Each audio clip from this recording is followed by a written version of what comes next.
Welcome, everyone. It is season 3, episode 12 of the Hall of Fame show. And my God, when Evan goes away, somebody comes into play. Dave, how you doing? Dave Whitlock, Longhorn Dave. How are you, sir? Great, Kirk. Thanks for having me for the show. It's an honor I'm filling big shoes, but look forward to talking a little sports across the landscape. I like the show because it covers all the sports, not just a few. And so I'm here for it. We try to. It's we've finally figured out, Evan and I, after God knows how long, just to come up with our little format. Usually it starts off with me doing what we now call the smorgasbord of shit. And that might be where I will just talk about God knows what comes to mind. And I kind of told you what it was going to be ahead of time. And I've already talked about this with Evan a few times. So I'm going to try and take a different angle on this. So in the last week, we've seen in the NCAA, let's just say that a lot of us are paying more attention to women's swimming in the NCAA than we ever have, myself included. And I've said before, and I'm not sure if you've heard some of my opinions on this, Dave, you might not, but for those who haven't, here's my take. Don't really care what you do on any kind of job except for sports. Because here's the one thing where we know that there's a bit of a competitive advantage. If you want to say that there's not, fine. You're wrong, but that isn't really the case. And we know that it is. And eventually we were going to come to the stage where we've got somebody in their early 20s doing this. And I don't mean to say it in a sort of negative way, because again, I'm a live and let live guy. I really don't care, except for this. So historically speaking, we've seen the Renee Richards in the 70s in women's tennis. And we've seen recently, God, I'm blanking on her name, in New Zealand, Laurel Hubbard. Okay. Yep. Who finally was competitive, but she had to wait until she was in her 40s. And we know why. Blah, blah, blah. My take right here, my angle at this point, where I want to say, and this is more of a conversation that I want to have with you, because I don't even know my answer on this, which is where some of the women who have come out, and some men, I guess for that matter, and they're saying to men such as myself, like, why do you suddenly care? I realize that's a damn fair question. Have I watched women swimming much before? In the Olympics, sure. In the college, never. In weightlifting, never, but I've never watched men's weightlifting either. So, that's a fair question. And I point that to you, Dave. Why do we care? Now, I think you're hitting on it, and it's one of those things that when there's a controversy like this, and you're right, because there was never any women's swimming coverage on the ESPN front page or Fox Sports front page before, right? Right. And I lost, to be honest, wasn't following college swimming, just like I don't typically follow every year. And it's nothing against women swimming. They're extraordinary athletes. We don't follow men. Well, most of us don't follow men's college swimming either. Right. There's a bandwidth, right? So I'm not watching. And now I started to see, these headlines, Thomas does this, Thomas does that. And I said, oh, okay, what's going on? Of course, then, everything is clickbait these days. First of all, everything's clickbait these days. Right. Trying to get attention, write articles, generate interest, in many cases, potentially divide. That way you can have people happy about it, angry about it, generate more interest, right? So that's the sports industry as of 2022. So as you say, why do you care about it? That's a good question, because in today's this isn't a political show, but in today's climate, everybody's got to take a side on everything. And so you start to see all the people that I saw during the election cycle on one side have one opinion, many on the other side have another opinion. Completely, they haven't watched any more swimming than we have over the last 4 years, decade, et cetera. So people come flying in to weigh in. And that's where I kind of take it a little bit. I understand the challenge of a lot of people rallied behind the second place finisher who is from University of Virginia, and I think third place finisher was from University of Texas. I think so, yeah. If I saw the graphics right, and then of course the winner. So I take everything in context. It is what it is. It's not for maybe you and me to come in and tell a sport how to run itself if we're not watching every day. That certainly does that mean that the second and third place swimmer potentially had a biological disadvantage to it? Certainly, that is part of the case. But like I said, I am choosing to stay on the fringe. And the challenge is this isn't going to be an isolated case, right? There's going to be other Olympic sports that go down this path, and then including this one. Absolutely. There's been track and field athletes the same, like you mentioned, weightlifting. I do like to watch weightlifting during the Olympics. It's one of the more offbeat sports during the Olympics. Right. And so what's a little bit unfortunate is this becomes, I guess they say the tail wagging the dog. Like suddenly we're not appreciating the athletes across the different sports and the different universities and what they represent, and it becomes a single focus issue on the one thing that the media wants to hype up, that the media consumer seems obsessed with hearing about, and it ends up on the front page, et cetera, and so forth. So why do I care? I'm not going to necessarily wade in and start telling people how to do it, how to run their sport. I certainly can see a little bit of both sides. I see some fairness, I see some unfairness, but certainly doesn't resonate as a even contest, so to speak, just given the situation that happened. Yeah, the whole thing is, how do I put this delicately? Well, I can't. It's a clusterfuck that could have been avoided because we knew this was coming. Yeah. And nobody figured out what to do because they buried their head in the sand and said, it's not really going to happen. But how far are we away from the WNBA from having a Joanna Man? And am I being sarcastic and facetious? Yes and yes. Am I being accurate? Yes. And the WNBA is something that I kind of rag on a lot, not necessarily because I don't appreciate their athletes, I do, but I rag on people who will say, well, how come they're not getting the same support? Because they're not going to. That's just how it is. I just had a conversation just actually like an hour ago, talking about this because I said, this is what I'm going to be talking about. How is it that women's MMA can now main event and they can make the same money with less than a 30-year head start? Don't know. I guess we just care. Sometimes you just don't understand how it works and what it works, but I don't want to say that they let this happen, but they did nothing to stop it. And I'll go on record again. I've said this before with Evan. I want trans people to compete, but I want it to be fair. If you're a trans athlete and you want to compete in sports, please do it. But please don't go on television and say that you're the Jackie Robinson. That was a little bit, yeah. Because you're not. No. And I thought it was a media person that said it. I thought not. From what I heard before, she actually, I don't know if that's true, that she might have alluded to herself that way in a couple weeks ago. So that may or may not be true. But either way, even if you want to make that claim, you're still not. Yeah. Hello, Renee Richards, who's actually not necessarily for this, who trained or helped train Martina Navratilova, who is now apparently a transphobe and a bigot. Go figure that one out. The person who's been who probably is just as successful as Serena Williams, never made near as much. Gee, I wonder why. What was it that Martina did sexually that Serena didn't? What could it be?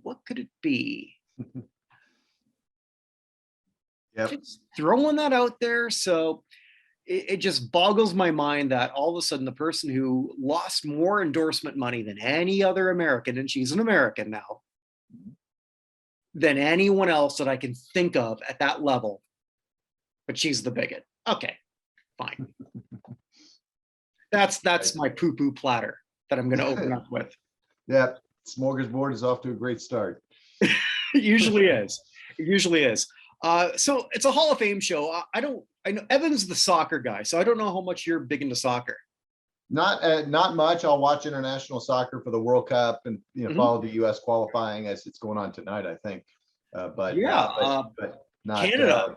Yay! Right. We're all looking up to Canada. They're pretty much in.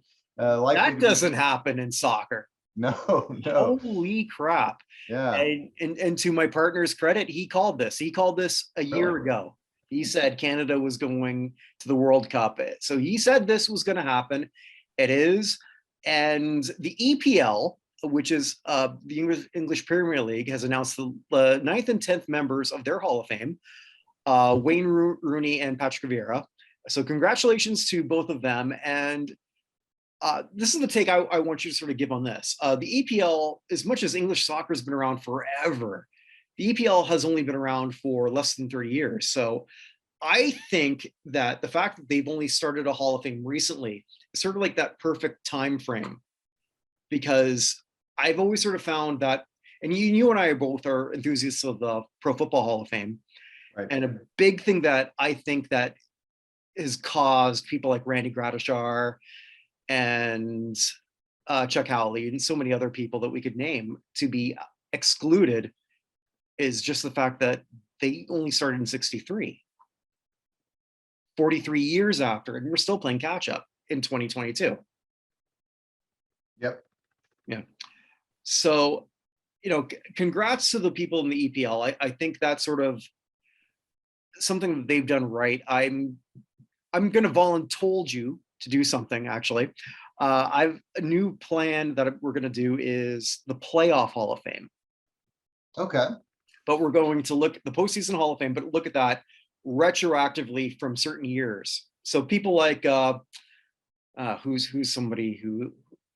that? God damn it, I'm blanking on the name. I had it and I just lost it because I'm thinking of Claude Lemieux of hockey. Who's that Spur that just kept winning a bunch of stuff, but it was only like magical to the playoffs? Well, there was Manu Ginobili, but he's but not Ginobili. Like this one, Sean Elliott was one. Of course, David Robinson, Avery Johnson. I'm not sure which one you're alluding to. I'm not even on the right team, and it's said. But yeah, just basically that will celebrate those who when the lights were brightest, this is when you got in. A Kirk Gibson in baseball, is one to think about. Right. His heroics even back to 1984 with the Tigers and taking that team to its only World Series win, and then of course in '88 with the Dodgers. Here's a guy that every now and then you see people step up and say, Kirk Gibson for the Hall of Fame, and you say, okay, let's put things in context. But from a playoff perspective, there's no doubt. Madison Bumgarner, another one for the Giants. He may end up with a resume there, but he had several World Series. Right. Dave Parker, some guys like that. When or they were on winning teams. Julian Edelman. Yeah, right. Absolutely. Yeah. So this is something that will celebrate that whole thing, but we're going to sort of like retroactively do it. So from when the playoffs essentially started. So if the playoffs really started in any major sport, that would have been 1903.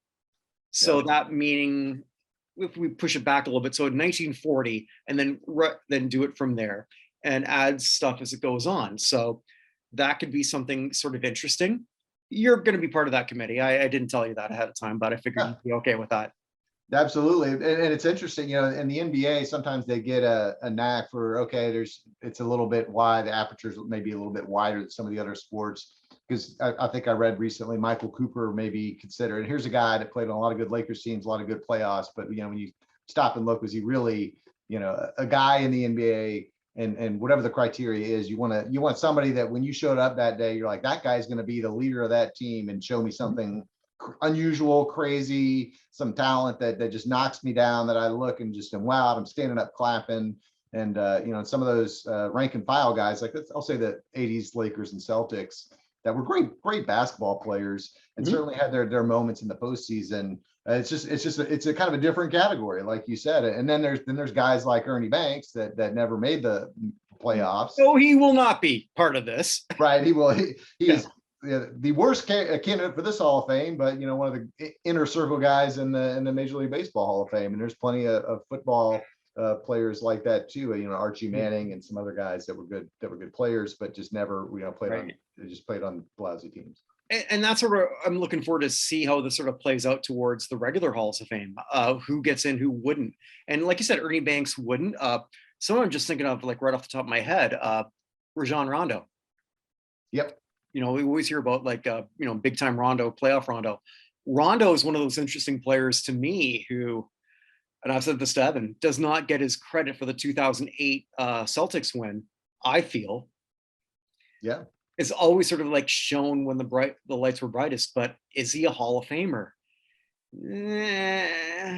Right.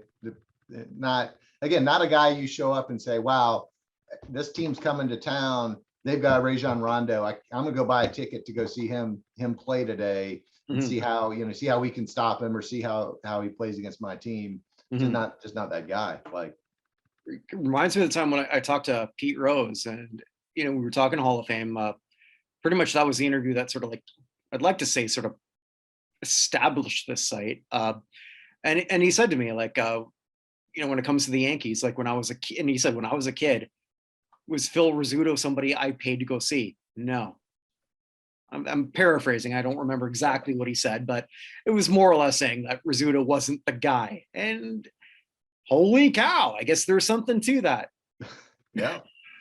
And yeah, going down that era and time frame, Bill Mazeroski for the Pirates is in the Baseball Hall of Fame, and you go look at his numbers and you wonder why, and it's basically a Game 7 walk-off home run against the Yankees. True. That defined essentially what became a Hall of Fame career. And of course the judgment criteria for any Hall of Fame is so subjective. It's were they popular, good, a lot of things, but most criteria for Bill Mazeroski wouldn't have him as, again, an elite player, that somebody that led the Tigers. And again, then you go to like the Pirates. You go to the later Pirates, and you see a guy like Dave Parker that was right at the top of home runs, batting average, and he's typically on the fringe, probably a guy that's going to get in on one of these veterans modern era ballots, but Bill Mazeroski. Yeah, I mean, like Joe Carter. Again, I love Joe Carter, and every Toronto Blue Jay fan.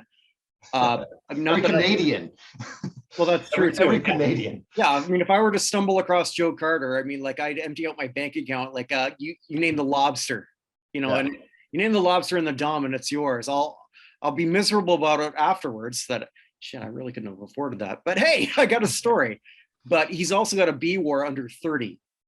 Yeah. And he still parlayed that to a veterans ballot. Yeah. Not that long ago. And again, he's still probably the biggest name in Blue Jays history. Is he even the top 10 Blue Jays of all time? Statistically, not even close. Right. But he's still Joe effing Carter. Yep. At Game 6. Yeah. People will remember. It's fascinating how you become in a zeitgeist. Like I look at Wendell Clark as like for in hockey. Because Toronto was all about the Leafs. It still is, for that matter. In the 80s, they stunk, but their best player was Wendell Clark, who was okay. He was just a good, tough guy who's going to give you 30 goals and he's going to scrap. That's fine, but not if he's your best player. Right. Sure enough, they never went anywhere. But again, Wendell Clark could probably do that 10 times. What I just described with Joe Carter in Toronto, Wendell Clark could do 10 times more, and he will never, ever breathe a Hall of Fame. Yeah. Nor should he. Right. But case of rum, whatever will be, will be. Yep. So this is the part where and Evan's far better at this than I am. He goes through those we lost, and he's far more empathetic than I am. Sometimes I'm a little sarcastic, but I try. So we've lost a few people, not as many as usually when Evan's doing it. Did we ever tell you about the beige mistress? No. Okay, so we figured, well, when Evan started doing this, he figured out that for reasons unknown, there was a shit ton of Hungarian athletes that just kept dying every week. So we figured out, like, okay, like this has got to be some kind of weird Marvel anti-character. So we dubbed it the Beige Mistress. So the Beige Mistress has been quiet. So I just wanted to open up with that. So good. Yes, no Hungarians have passed away. So we've had a few notable deaths that we'll go through. Grindstone, Kentucky Derby winner of 1996, died at age 29.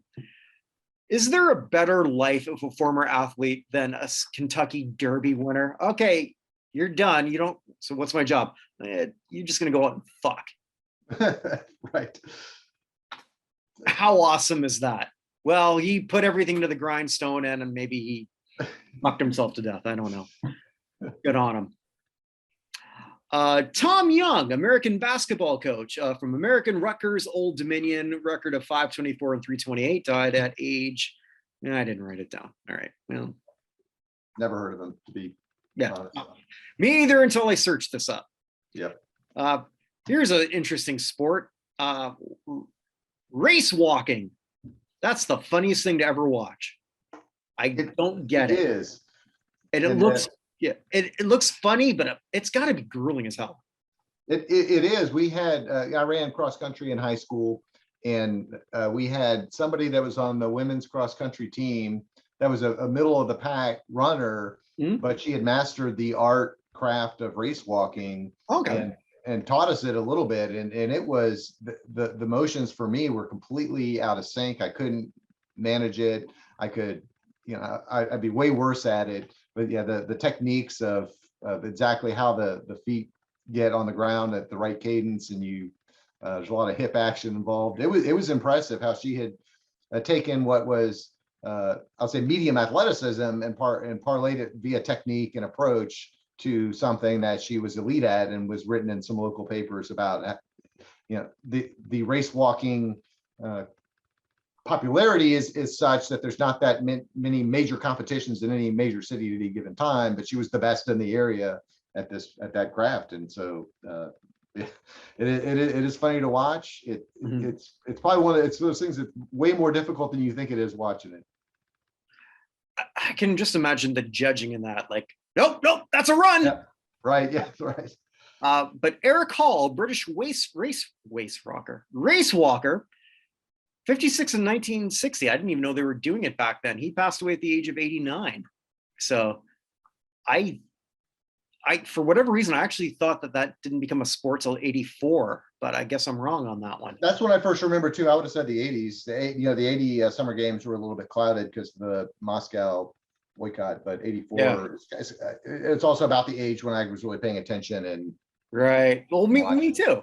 Yeah. So yeah, because like 84 Summer Olympics was the first one that really was in my consciousness. I guess the 76 one was partially, but I would have been 4. But I just remember the aftermath of a lot of that, mostly with the then named Bruce Jenner. I want to make sure that I'm saying that properly. Because like that, I'll say this. My cousin had a Bruce Jenner board game. And then when I went there to play, it says, no, some of the pieces are missing. That's actually true. But hey, if Caitlin was listening, she'd probably have laughed. She seems to take these types of things in stride, race running or otherwise. Well, yeah, very nice. Well, I mean, that's the other thing. I mentioned Martina Navratilova. I mean, like the one who's sort of like talking most about the whole transition in sports is someone who was the only elite athlete who became a trans person. I'm not exactly a huge fan of Caitlin because, she kind of killed the one person, kind of got away with it. Say, hey, by the way, I'm trans now, but maybe this is her lane. Uh, Yeah, what do I know? Nothing, right. apparently. I just run a goofy network. And I'm just along your coattails, my friend. Oh God, yeah. So we lost the San Diego Charger, Harold Aiken. He played for the Chargers for 2 years. The late 60s, died at age 77. I hate saying this. Every time I see a football player die, like, God, I hope that's not under 60. That was my first thought was, Yeah. too many times it's somebody I was followed in college or was in college at the same time. And, Mhm. the CTE and that's really just onsets other medical issues. We could have a whole show on that. But yeah, you like to see some of those, we're at that stage now where a lot of I'll call them early NFL guys are that lived a full life are passing away, just due to being 77, 80, 85, whatever it is. And so it's good to see, but it's sad for the family, and certainly noteworthy that that these early pioneers of the game that just look so different than it does today are get recognized in some way. Right. Uh, it's rough to see. Two other big names. We usually don't cover politics, but I think this is sort of worth talking about. Madeleine Albright passed away at age of 84, first female Secretary of State. It's your country, man. Anything to say add on that? No, I believe she was Secretary of State under Clinton. Was that Yeah. the era? Yeah, I thought, again, not a political show, but sometime in the first Bush and Clinton era, we still had some civilized politics where You both talk sides to each other. Can't now. would talk to each other, and she did a wonderful job and wasn't one that the other side was trying to tear down all the time. And it was a Secretary of State. There was some challenges associated with the Middle East, but there always are. But she was Always will be. always are, and always have, always are, and always will be. You could start with the Bible as a place to start with the controversies and wars in that era. I'm not into religion, but I do understand that is what the Bible said. Yeah. Much is going, yeah. But all good. I love you all. Yeah. And someone who probably is more near and dear to our heart, John Clayton. Absolutely. That was a tough one, because the era that I started following ESPN so closely was pretty much, when he was coming on, and was always so brilliant and precise with his analysis. Of course, he has that kind of personality of he wasn't a pretty boy, he wasn't a flamboyant or have any shtick per se, but he would just give it to you straight.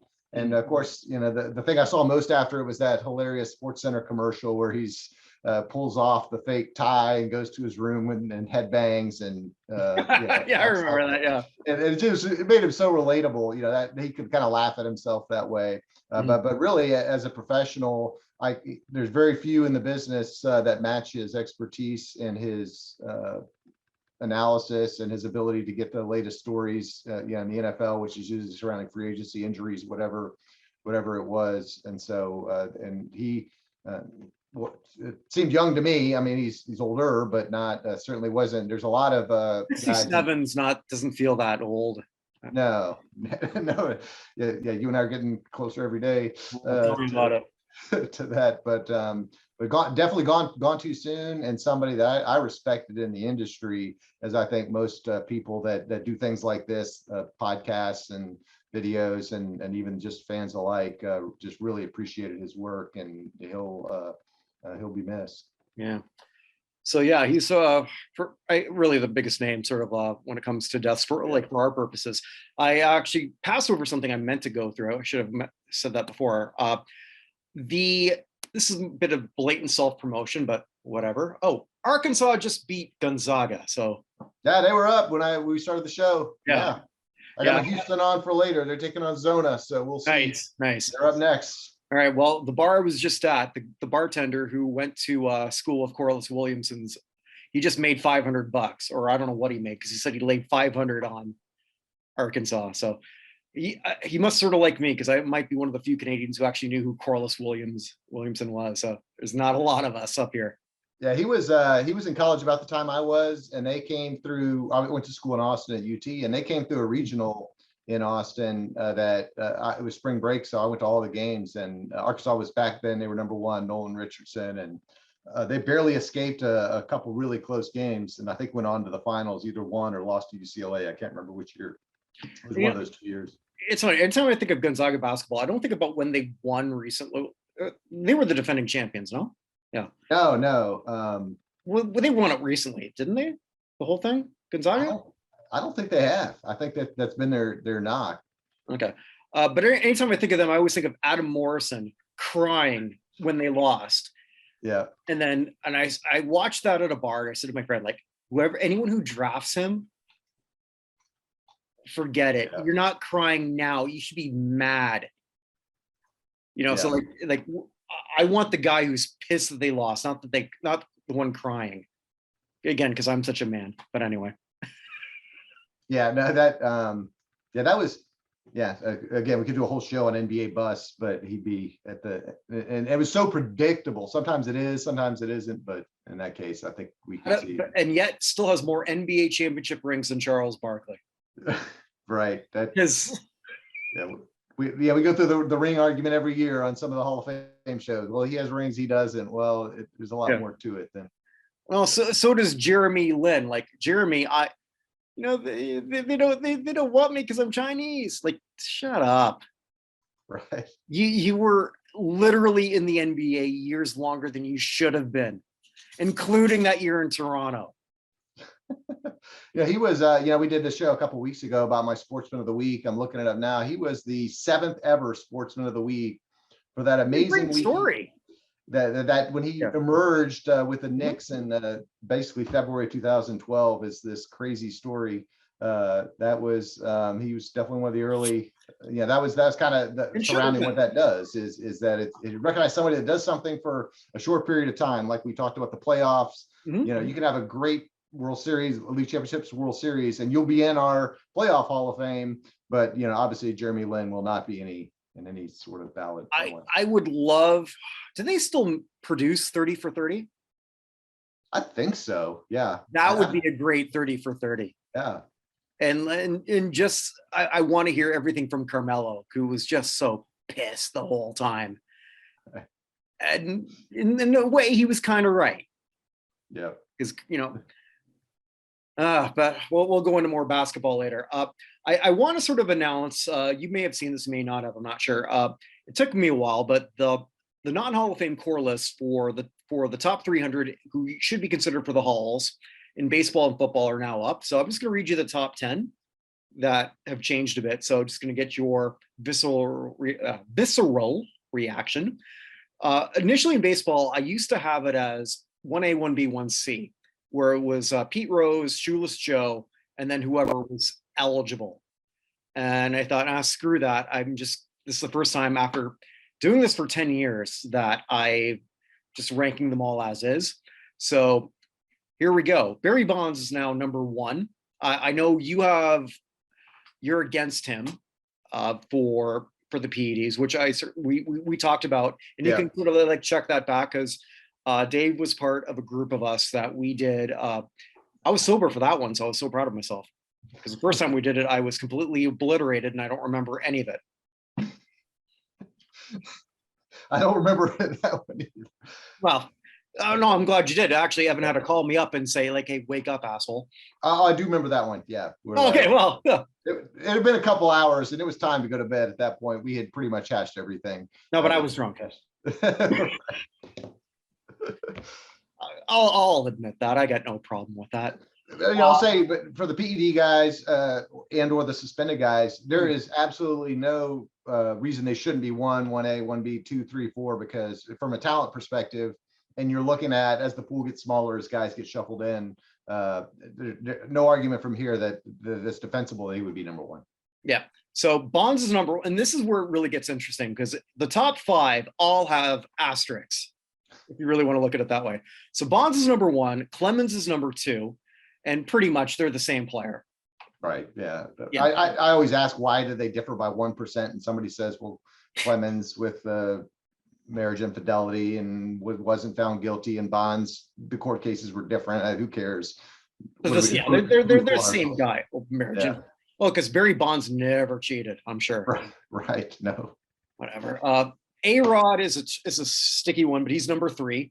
Yeah. And I struggle with him because, like, and I've said this before on a thing that you were part of, and I'll say that openly here. Bonds and Clemens will always have my vote, because after 2004, that is when the union and Major League Baseball agreed that, okay, PEDs are wrong and we're going to suspend people. And test. Right. So Bonds and Clemens, in my eyes, did nothing wrong in terms of Major League Baseball. Ethically, yeah, absolutely. In terms of what baseball puts forth, yeah. But A-Rod's right now at number 3, Pete Rose at number 4. And that blew my mind when I was putting this all together. Like, the guy was the most hits of all time. Was actually number 4. Yeah, but he's actually less of a play. But if you were to sort of do your GM draft of who you could have, that's not wrong. No. Yeah. There was I always thought Pete Rose was a little overrated. Now I only watched him play at the very end of his career when he was just slack hitter collecting hits, but yeah, I wasn't there for the mid 70s heyday, but most hits, no question. And the way he played the game, tough, hard, healthy, long time, smart about. He was into the managing and knew. I hear he, was good at gambling on it too. So he obviously had some good. Well, I don't know how good he was at gambling. We just know he was bad at getting caught. That's right. Yeah, there's no actual evidence that he was any good. I follow, well, not much anymore, but I was a big guy in pro wrestling. Mm-hmm. And when I got a chance to talk to Pete Rose, I got, because he's in the WWE Hall of Fame. So I don't know if you know that. I think I saw that come across the ticker 5 years or however long ago, and promptly moved on to the next story. So I heard in a podcast when he got his Hall of Fame payoff, he wanted it all in cash so that he could go to the casino. Yeah, which is totally believable. Right. Yeah. And hey, good on him. I could care less if you're a big gambler, but I do have a problem when that's your sport says don't do it, which is why crap. Who's Calvin Ridley? I mean, like, oh yeah. I'm conflicted because it's like $1,000 bet, or it was not any right. Sort of... But your sport is all about gambling. Yeah. But you know what the rule is. So like, Right. Now, but in both cases, it was just dumb. It was just bad judgment. And then in Pete Rose's case, it just was not having somebody tell him to recover from this and stop digging deeper, because that's all he does every time he talks about it. Right. And then when he finally says, yeah, I did it. Oh, by the way, here's my book. Yeah. Right. Yeah. There's. All right. Well, fine. Number 5, Shoeless Joe. Big Shoeless Joe fan. Yep. Yeah. Who, again, might have been part of a thing, might not have been. Right. You look at his World Series performance, sure didn't look. If he was trying to lose, he's not really good at it. But yeah, I think he was in the wrong meetings at the wrong time, and but by most accounts was not a very, I'd say, not a very bright man. We can say it. He wasn't educated man. Yeah, just probably just following the wrong people. And it's not even so much not being educated. Just some people are uneducated but are street smart. Like my dad never got past 6th grade. He's one of the smartest people I know. But Shoeless Joe does not seem to be the brightest guy in any capacity. So that brings at number 6, the only person who has no, and this boggles my mind, somebody who didn't get past 1 year on the ballot, Lou Whitaker. I'm not a big Lou Whitaker guy. Now I've become more and more soft on some of the, I'll say, fringe borderline guys like a Scott Rowland a couple years ago. I would have said, no, here's just a all-star third baseman, not a Hall of Famer. Mm-hmm. From a second base perspective, I'm always outvoted on your shows about Jeff Kent. I don't understand why Jeff Kent wouldn't, if you put their numbers side by side, wouldn't be head and shoulders over a guy like Lou Whitaker. I felt like Trammell the same way, that Trammell basically never got any momentum and then was put in by a veterans ballot. Good strong players, just a little bit below that. Again, when I go there, I go to a game, I wouldn't say I can't wait to see Lou Whitaker play today. I can't wait to see the magic he would cause, like I might see somebody like even an MVP Jeff Kent or Ryan Sandberg or other second baseman. Bill Mazeroski, we mentioned earlier, I would not, same thing. I would not say him. Does that mean if he got in, I would be all behind him? And you know, he's a Hall of Famer, but I would have him lower on my list of top 300 than you do. Well, a lot of it too, it's not even necessarily my list anymore. It becomes impacted by other votes. Yeah. Because people can vote on it. So like if I go from my personal pure 300 isn't this. Got it. Yeah. Yeah. So, although Lou would still be top 10, not necessarily 6. Right. But well, maybe. Well, he wouldn't be that far off. Number 7 is Bill Dolan, who was a veteran candidate not that long ago. Number 8 is the controversial Curt Schilling, who doesn't. I would have Schilling in up in near my top 5. And he was a guy that I looked at kind of a little harsh, and I'm putting all the other crap aside, but just from ERA was meh, but then you start looking at his strikeout records, and again, you know, let's go back to that postseason Hall of Fame. He's the first ballot guy. Unless he tells us he doesn't want to go in, right, which could be the case. But that's the interesting thing, right? Because Rose told me, and he's told other people, so it's not like I'm so exclusive, that he said, like, I'm a bigger name because I'm not in. Yeah, he is. Like Curt Schilling, I'm sure he figured the same thing out. Curt Schilling, it will be more famous because people will understand that he was excluded for a political view, a view against media. Although, you ever go on Cameo? Familiar with it, but no. Okay, so Cameo, it's just basically where you can get celebrities, whoever, anyone with a name to sort of like send you a 2-minute video, and sometimes you can see their promos, or I guess like what they can do. Curt Schilling looks like he's in a bunker. Like I know that he lost all his money at one point in time for whatever reason, but I'm sure that video game crap. I'm sure he can afford a better background than what I got going on here in a hotel. Because it's just like him, and it looks like his entire magazine collection behind him. Maybe he's upgraded that since, but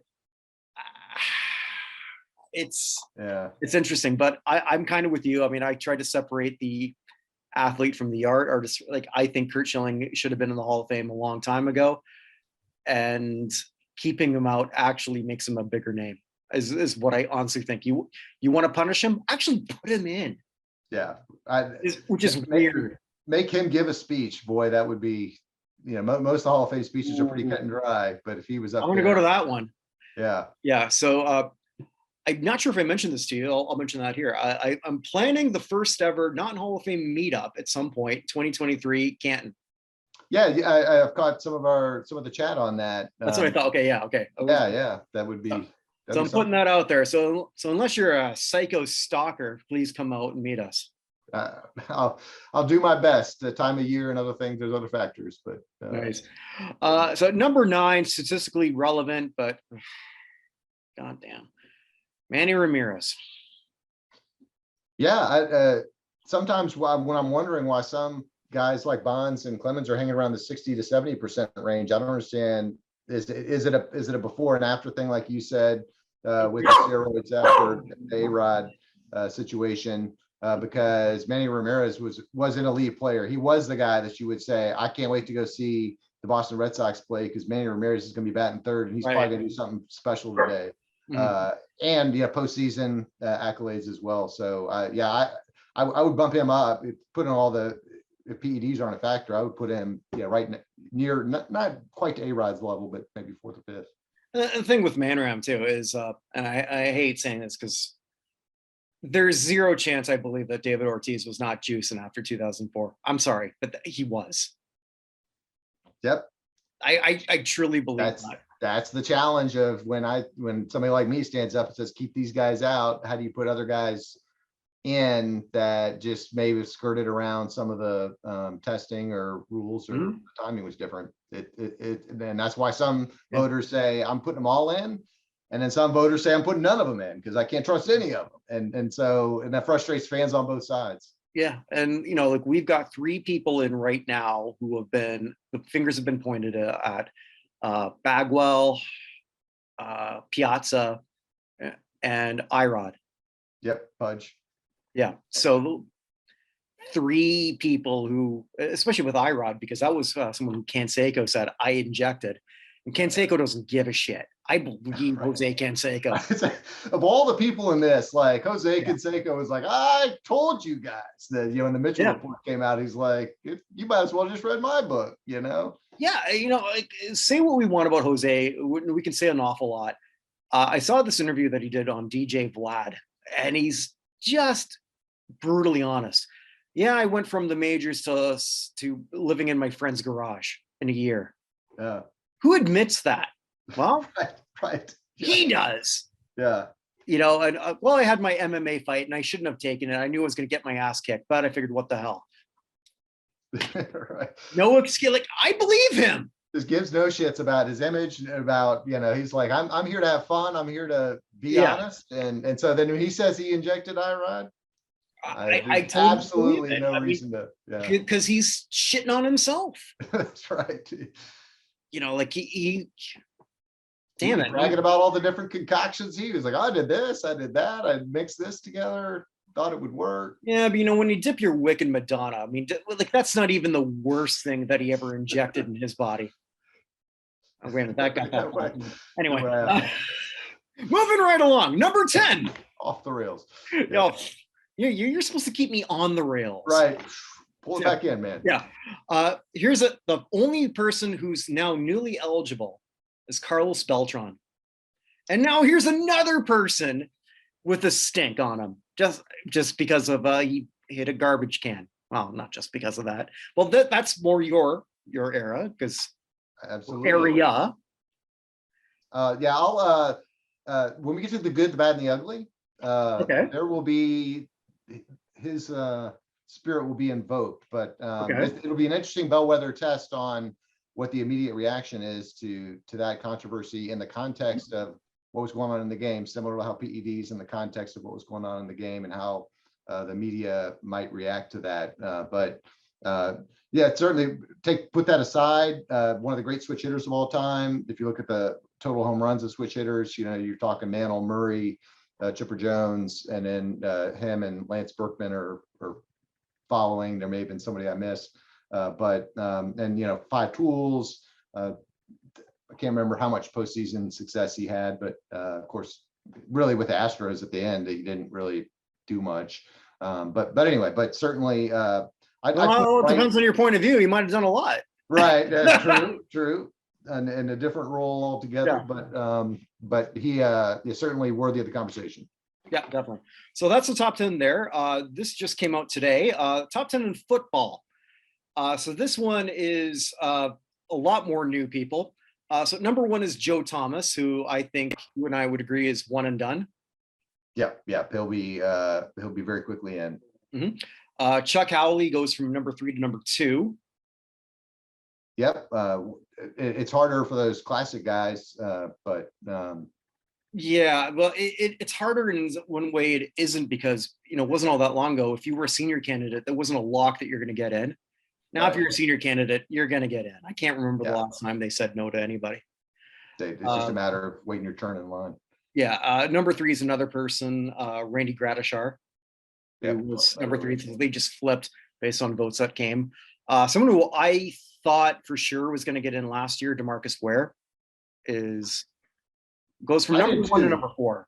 Yeah, I think somebody can go back and look at how I voted, but I think I pretty much had him in the, as we narrowed and winnowed it down, I kept voting for him, and I was really surprised the whatever happened in that secret room of Zoom didn't carry the day. The only thing I could think of is just the the first ballot, or the other guys they put in were worthy as well. It just didn't seem like some of them had as much momentum in the public forum as Ware would have.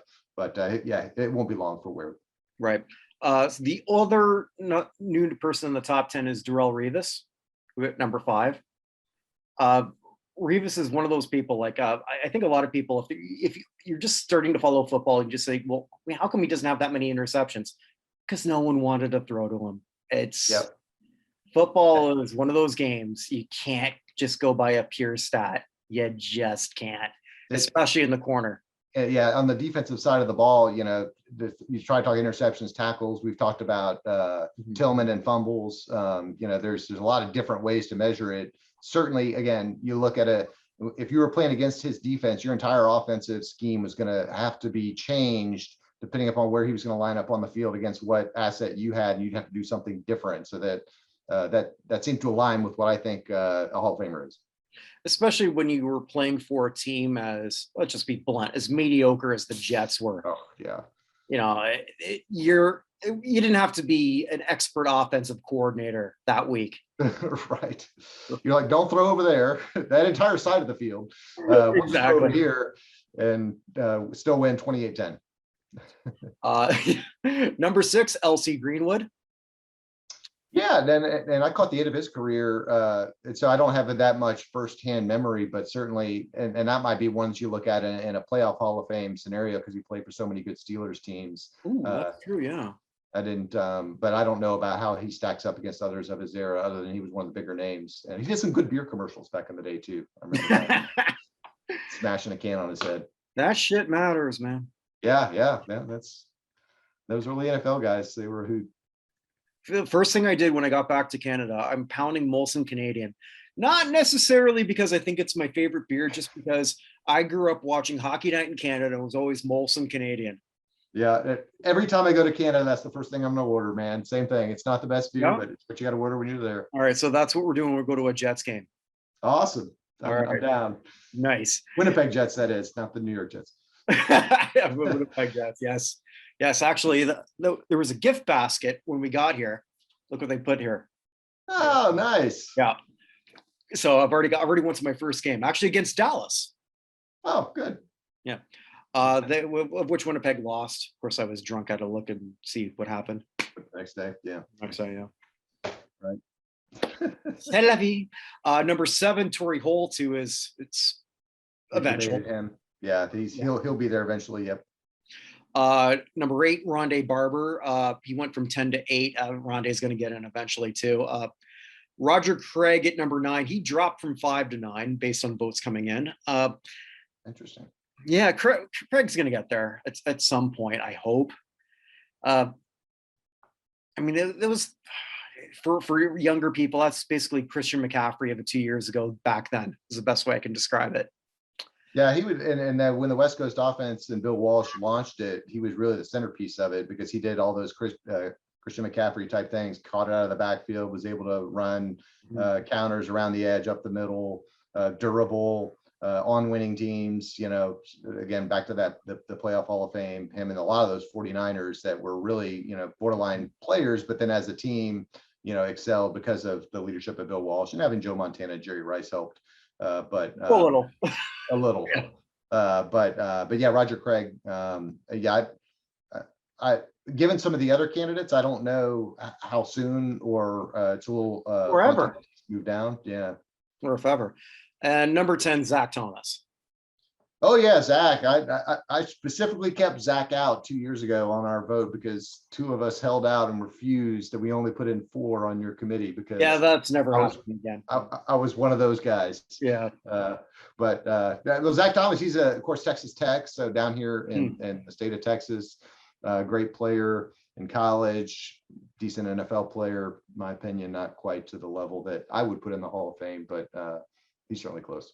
Yeah, it's really interesting seeing how some people like our votes on some of this coming through. Like, let me bring this up before we move on to the next thing, because I always find this fascinating. Because the one vote that always blows my mind, in terms of percentage, because we break it down by 4. Yes, put them in. Why not? it wouldn't bother me. It's like, hell no. Donovan McNabb, 38%. Who did he piss off, this guy? Like, Yeah, I'm pro McNabb. One of the biggest jumps actually right around here. Jake Scott, defensive back, Miami Dolphins, 95% of people wanting to put him in. He went from 153 to 76. So if you think your votes don't matter, well, maybe they don't, but they do with me. So right. There you go. That's why it's a list of 300, not 10. Yeah, well, originally it was, I think when I first did it was 100. It's like, man, I'm missing a whole bunch of people, and I could probably expand this to 500 easily. I'm not. Yeah, I don't even know how I managed to do this. It was hard enough. Like the hardest one, because is usually when you add new people, and Shane Leckler was the hardest one for me. Yeah. Because, okay, you're the second greatest punter of all time behind Ray Guy. But because football took so long to get everything started, what do I have him at? He's debuting at 110. That's pretty good. I think so. I mean, like the people around him are right in front of him is Cornelius Bennett, behind him, Jay Novacek. Yeah. Are we really going to say that Leckler is somebody you would draft ahead of those two? And you wouldn't. Right. And that's a different thing, because you don't draft kickers, punters typically. They just kind of, but boy, the value can be there.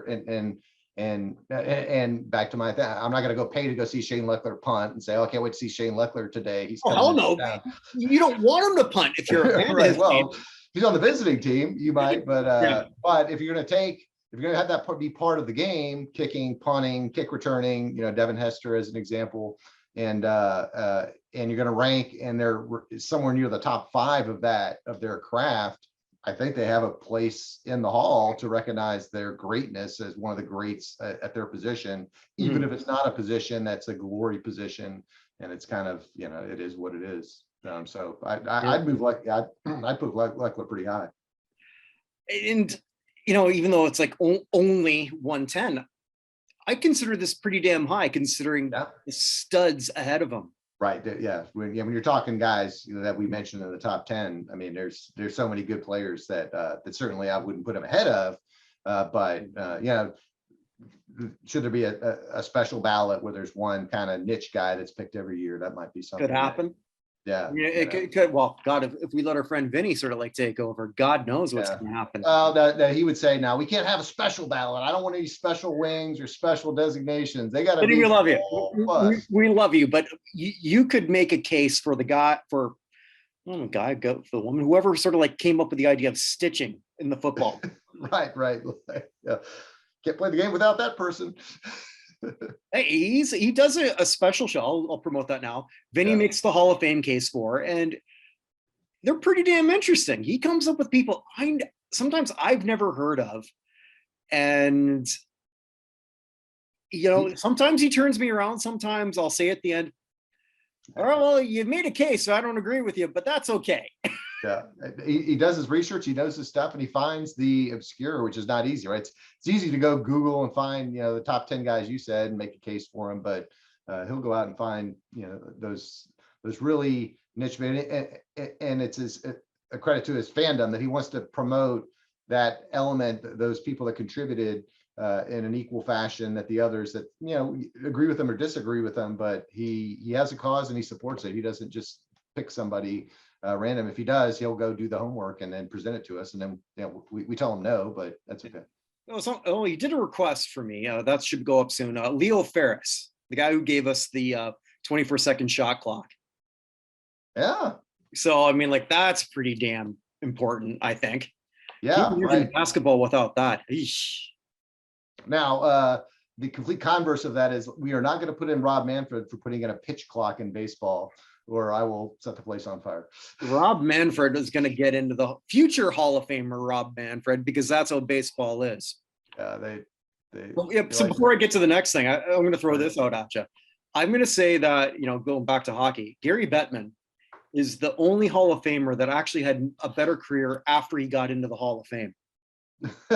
Oh, interesting. Yeah, like an NHL commissioner who I've always said was one of the worst until Rob Manfred came along.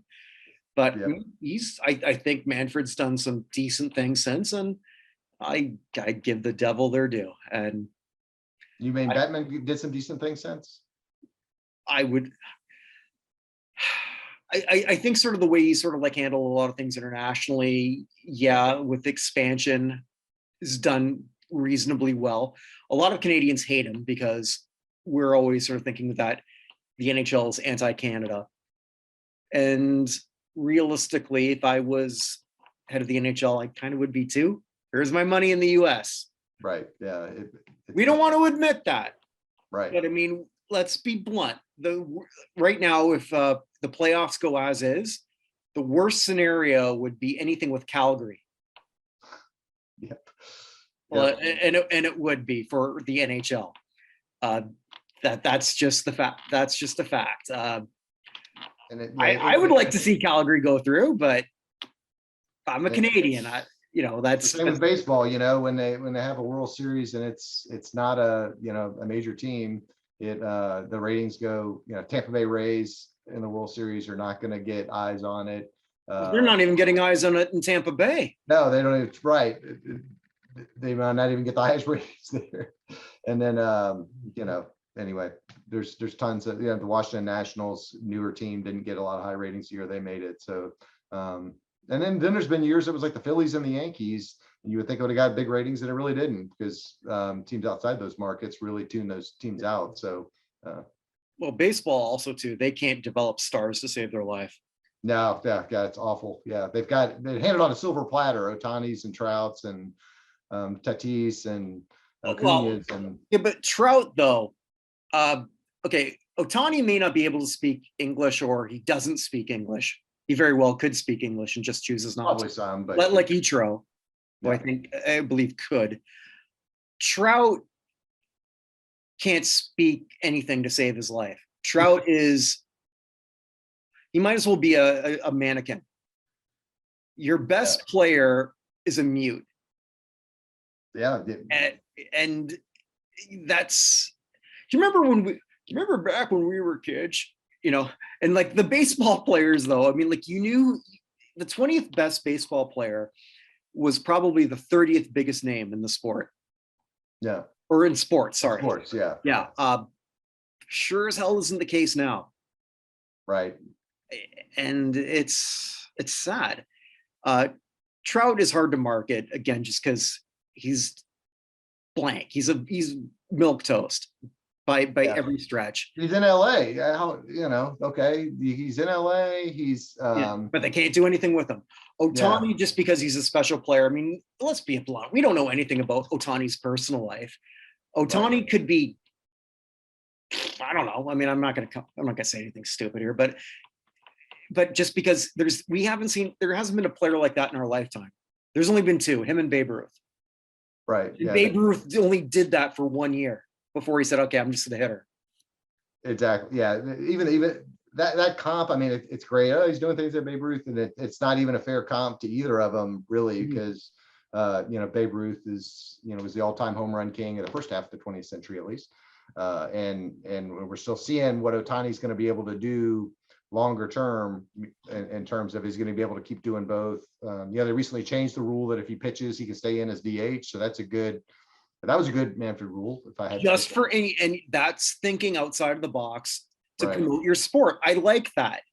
And if you're going to make up a DH rule, which is a BS rule anyway, you might as well just make up subcategories of that rule and go on with it, right? Yeah, totally. So I mean, like something like that. I mean, I think, God, it's so hard.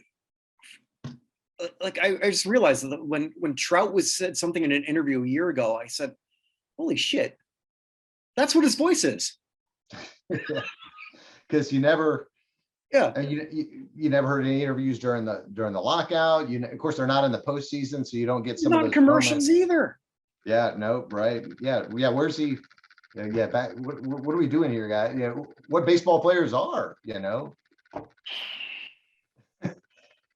Maybe Kershaw, when he's chasing the fly ball, that he has to drive the truck and go land, is one I can think of. Okay, well, look at Aaron Judge. Aaron Judge is 6'4". He's like 6'7" or 6'8". Oh, six. Okay, so even taller than that. So better looking than Jeter and playing in New York. Yeah. How is he not Jeter plus? Right. Yeah. He should be That's on your guy. Every billboard in the city, every commercial. The country. Yeah. Because 20 years ago, that would have happened. Right. And, hits the tape measure home runs and been on winning teams. Yeah. It's crazy. Oh, well, anyway, moving on. So the next section, it's my elevator up, elevator down. And I look at people who, over the last week and who's done something that we can really do something with regarding their personal Hall of Fame elevator. And sticking with baseball, and this is a very blanket thing, I'm going to say every old person who can still hit a ball who's over 40. So like Nelson Cruz, because now that you can actually go to the National League, your opportunity has just increased. So this is more of a blank. Usually I'm very specific, but I'm thinking of somebody like him who just keeps hitting home runs and now can work for twice as many places as he could. And it's not just going to be him, it's going to be a hell of a lot of more players, like Giancarlo Stanton, who his defense has fallen off a cliff. If people haven't been paying attention or Gary Sanchez, get him out from behind the plate, and there's twice as many jobs that, like you said, it went from 15 potential jobs to 30, and that's a needle mover, because when it's only 15, there's not as many teams out there willing to carry a guy. But when it's both leagues in, there's the advantage of when the interleague play is so prevalent that now you can go to the other park and still play your guy and not have to. Albert Pujols too, yeah. Pujols can hang on a couple more years. Yeah, Pujols should. No, he's got to go. I hope so. Yeah, and I like the guy. I like Albert Pujols. I think in one of our baseball groups, someone said, "Well, he can play as long as he wants." Sure, as long as someone wants to pay him. Yeah. Is he even signed right now? Is he still with the Dodgers? I thought I remember. I don't remember. I can't remember if he did or not. I think with a lockout, maybe not. And he was fishing around, and I even heard something back maybe with the Cardinals at one point. But and there's another guy we talk about marketability. Like, you're Albert fucking Pujols. Why are you still not everywhere? He did did everything right, as a positive demeanor, well liked on the field amongst his colleagues, umpires. Only fans that don't like him are like Astros fans. They're still mad about that home run against Lidge. But the rest of he broke hearts, but he always but he was humble about it. He wasn't brash or anything like that. So that's a missed opportunity in the last 20 years. Didn't cheat, at least with Pete. Right. I mean, if you look at his stat lines, that is not the stat line. It's the Ken Griffey model. Right. And get over 35 and things start to. Well, yeah, more or less. Yeah, it's like if he probably lied about his age, but he might not have even known his age. And I'm not saying that just because that just sort of happened in a lot of places in the Caribbean. That's just how it is. And then Andrew Jones, another one. Does it really matter? They had a great career. Right. So that's one of my elevator ups. The other one is I'm going in amateur wrestling in Gable Stevenson, who won the NCAAs. He won the Olympic gold, and he's actually signed with WWE. Now, that shouldn't necessarily matter, but let's just be blunt. Amateur wrestlers don't stay in a public eye very long. So I will say that he's now elevator up for our Hall of Fame that you and I are part of, the United States Athletic Hall of Fame. Hey, go vote for that. www.notinhalloffame.com/USA. Our first class will be announced in October.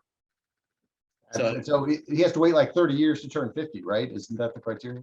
It is, but it's somebody that would be more likely to be voted on if because there's not a lot of American amateur wrestler superstars, and not a lot that might be remembered when they reach 30. So like him, and who's the last one? Rulon Gardner, because he lost a foot or something.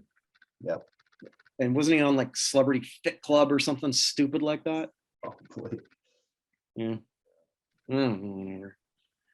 because I'm such in great shape. But Right. yeah, my elevator down is someone who actually was a previous elevator up, and I'm going with Blake Griffin, who I looked at his stats for the Nets. Even though the Nets could very well win the whole thing, is Blake Griffin really any part of it? Yeah. Probably not. He's like number 8, number 9 on a team, and his stats are terrible. His advanced stats are terrible. I don't know how much longer he's got.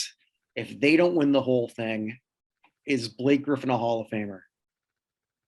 I think not. There was a trajectory there for several years where he was, in the inner circle of elite players and was, the leader on the Clippers, and justifiably so, and was somebody you thought was going to bring them a championship, and then it just, and then didn't. So strike one, and then just has fallen off.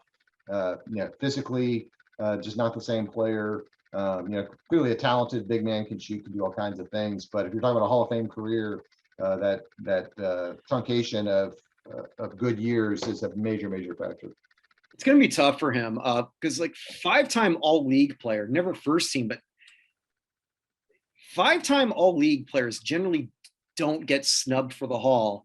Right. But then Blake Griffin, along with Chris Paul, couldn't get into the semis.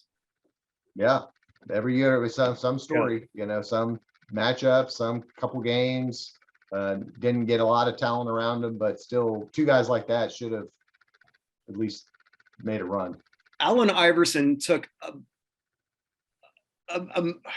Mutombo, what was left of Mutombo, and 4 skeletons to the finals. Yeah, right. And he knew they weren't going to win, but he still managed to do it. Yeah, that's the difference right there. Yeah. Although I will always remember that for when Philadelphia booed Destiny's Child. Did you see that? I don't know if I remember that or not. How long ago was that? It would have been 2001. So that was. So Beyonce's 40. Jesus. Oh yeah. But yeah, that was sort of like when that's when Beyonce was pretty smart. So like they were, of course she is still smart. So it was the 3 of them, right? So she would have been in the middle. So whatever idiot decided, hey, okay, we're gonna put one of you in the Lakers uniform, or Lakers that one in the middle, and then I think it was poor. What is it? Because it's Beyonce, Kelly Rowland, and the other one. Right. Put the other one in the Sixers. Right. So of course they booed. This is Philadelphia. Yeah. God damn it! What were they thinking? I still remember the picture. There's the other one, just like that. I have seen that picture now that I remember. Yeah, because she would have been stuck in the Lakers gear. Like, what are you doing? Stupid. Yeah. So yeah, those are my elevators, and this leaves you with the hammer, and you're sort of. I put a little bit extra pressure on you because. And I said to you before when we did our one-on-one that Evan was inspired by your, the Sportsman of the Week. Or Sportsman. Yeah. So he did the good, the bad, and the ugly of the week. So usually he always talks soccer. So I'm sure you got something different. Yeah. So my Sportsman of the Week was. Hold on. Before you do that. Yep. The good, the bad, and the ugly of the week. Thank you. There we go. So my Sportsman of the Week was a kid from St. Peter's that carried the day, but that's not my good. So the good this week, it's a sport we haven't talked about today. So I'm glad I had it in my mind. But last week it was a really good week for motorsports. I'm a bit gotten into NASCAR in the last 5 years, a little bit more into Formula One the last year or two. Not as much into IndyCar, but Sunday. Was a battery of races starting in the late morning here, which was the Bahrain Grand Prix. So it was nighttime in Bahrain, and it was an initial race of the year, and it was brand new car setups, brand new specifications, so nobody knew what to expect. And Ferrari came out on top with Charles Leclerc winning taking the checkered flag, and that was a bit of a surprise. It's usually Lewis Hamilton. Or of course you would think of the defending champion whose name he's my favorite race car driver. So that's how bad I am right now. Max Verstappen would have they went 1 and 2 every race last year. So you have a new team, Ferrari that dominated. They finished 1-2 over Mercedes, which finished 3rd and 4th. The end wasn't overwhelmingly competitive in terms of last minute passes, but Leclerc's a popular race car driver, from Europe where the central is. And so that kicked off the morning, and then it moved to IndyCar. And I watched a little bit of that race, and Joseph Newgarden, an American driver, made a last lap pass in Texas up at the Texas Motor Speedway. So it was a really exciting finish there. And then you switch to NASCAR, which raced in Atlanta, which is the only second race east of the Mississippi. They've been on a West Coast swing. Atlanta had redone their racetrack to make it more like a super speedway with higher banking. And that one was pretty competitive, and William Byron won his first race of the year. And in NASCAR, there are 5 or 6 races in, and there's been a new winner every week, and they're all under the age of 30. So you take the Formula One, it was a kickoff race. IndyCar was the second race. NASCAR, they've raced up to 5 or 6 or 7 times, but it's getting into the good motorsport season, and it was just really, they were all back to back, and you could watch them all on Sunday if you weren't watching college basketball. And so that was my good of the week. Oh, all right. So what is the Lee Van Cleef, the bad? The bad. So this is where we invoke Carlos Beltran. So the bad is your Major League Baseball, the New York Yankees, or both, because there's been a letter sealed for 2 years now that Manfred wrote to the New York Yankees outlining some of their violations for sign stealing in the 2015 to 2017 timeframe. And essentially, there's a lot of investigation, a lot of public statements were made about what the Yankees and Red Sox and some other teams did back there. But there's, according to some that have seen it, there is much more detail in this letter that they've kept sealed through courts, because the Yankees said there would be, quote, material damage to their reputation should the contents be revealed.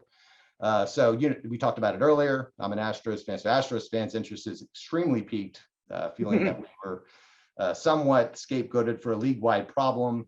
And so Monday of this week, they announced that they're going to release, that they're cleared to release this letter within 2 weeks. And so there could be more legal action that suppresses this. It all started a little bit before COVID. Then COVID happened, and nobody knew what happened to it. But some judge said that they're going to unseal this letter. So what's in it, we don't know. It's likely to be things that you've heard about teams doing in that era. I'm sure most were using video camera technology. Most were using signal techniques either on the field or in the stands. Wait, so it wasn't just the Astros cheating? Come on. It was not.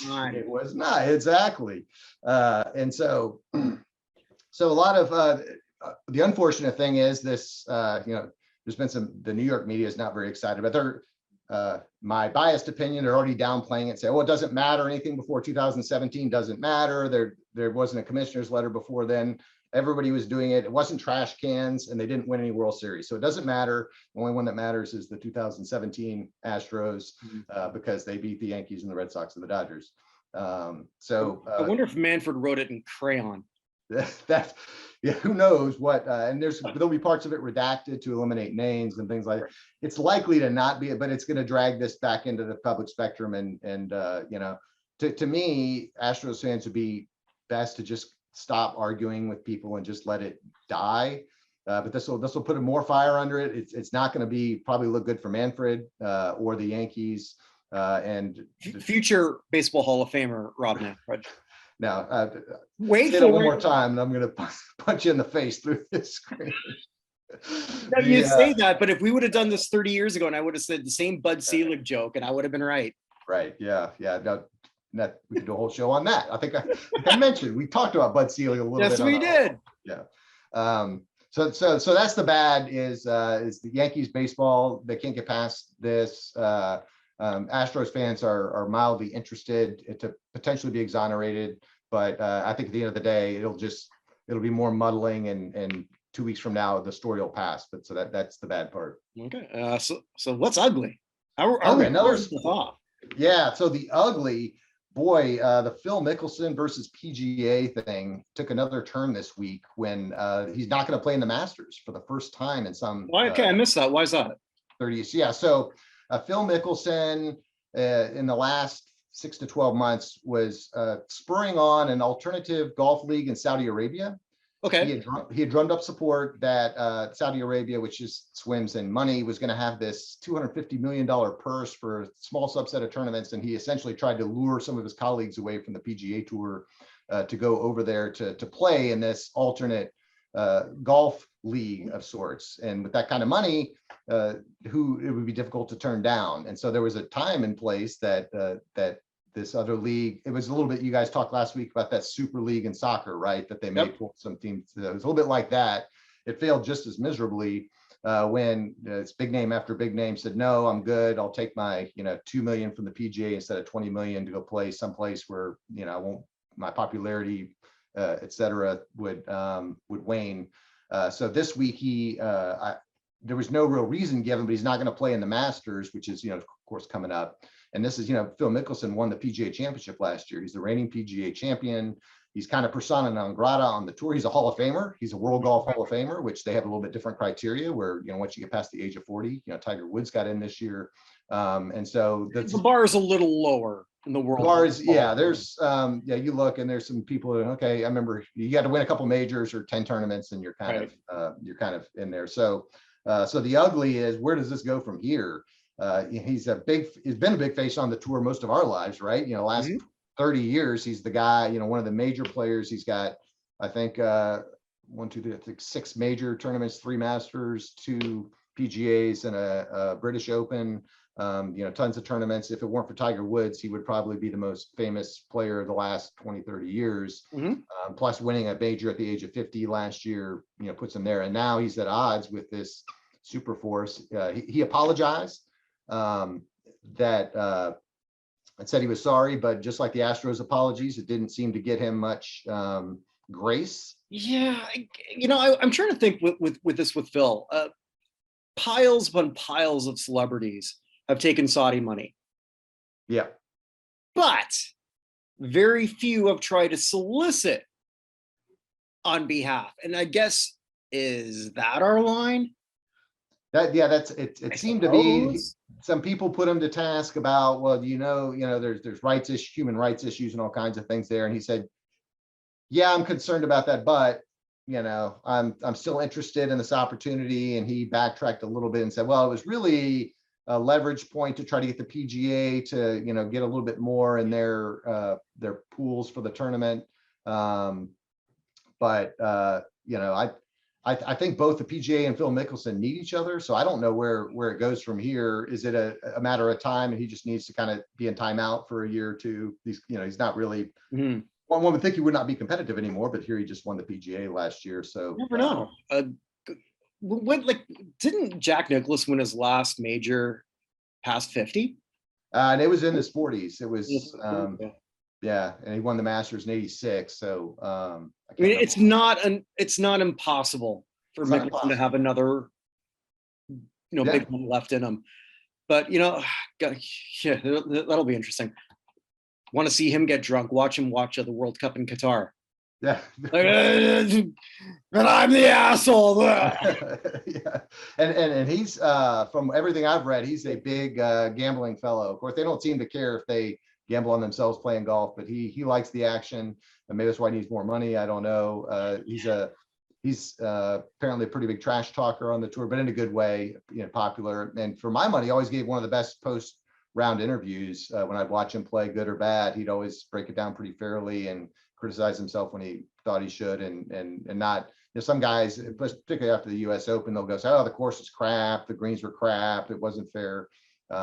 He typically wouldn't. There was one time, I think in the US Open, he hit a moving ball. He was so frustrated, he kept chipping it and it kept rolling. He finally just hit a moving ball and out of frustration. So I'll backtrack a little bit that he's a great sportsman, but he's a character. And I think the PGA, it took another step back this week that he wasn't going to play the Masters. We don't know. It's again, like a little bit the swimming thing. If he shows up, he becomes the center of attention. All the interviews are around him, and it takes away from the rest of the celebration of the other golfers. Well, you never know who gets canceled and who gets forgiven. Yeah, Mike Tyson, I'm looking at you, and I love Mike, but if this would have happened in the last 3 years, that's done. Yeah, it's I last week I talked about a lady named Charmel who got inducted into inexplicably, or will be, the WWE Hall of Fame. She's a Miss Black America. Want to know what year she won? No, what year? I don't remember the year, but it was the same year that something else happened involving a certain Mr. Tyson. I'll leave it at that. Yep. Yeah. And on that note, the show is closed. If you haven't checked out some of the other stuff I do, hey, please do. Unless you really don't like me. Then you'd be like my first wife. She doesn't like me either. That's okay. They probably still wouldn't be listening after an hour and a half. Oh, God. Yeah, there you go. Up soon will be, how the hell did this go to #1? We looked at Poisons. Every Rose Has Its Thorn. That's a great song. That should have been #1 for What was #1? Good. I said, how the hell did it go #1? And it's the name of the show. Yep. So we looked at Bret Michaels, his fake hair, and I talked about Rock of Love because I like doing that. Up pretty soon will be That 80s Show, when we look at this crap was on national television. So that's something that we looked at soon. And hopefully pretty soon, a return to the Classic Sports Review. Now that Glenn Pulowski is back from Antarctica, we've picked for a return show the first ever televised USFL game from 1983. Nice. That's awesome. Yeah, so I don't know when that's going to be recorded, but hopefully pretty soon.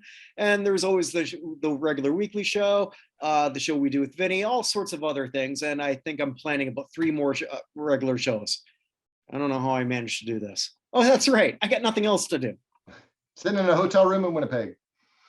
That sounds like a country song, doesn't it? Sitting at a hotel room in Winnipeg. Yeah, there's your next show. Get out a guitar and start crooning. Yeah, but my dog's still alive. For now. All right. Anyway, wherever you are, wherever you may be, stay safe, everyone.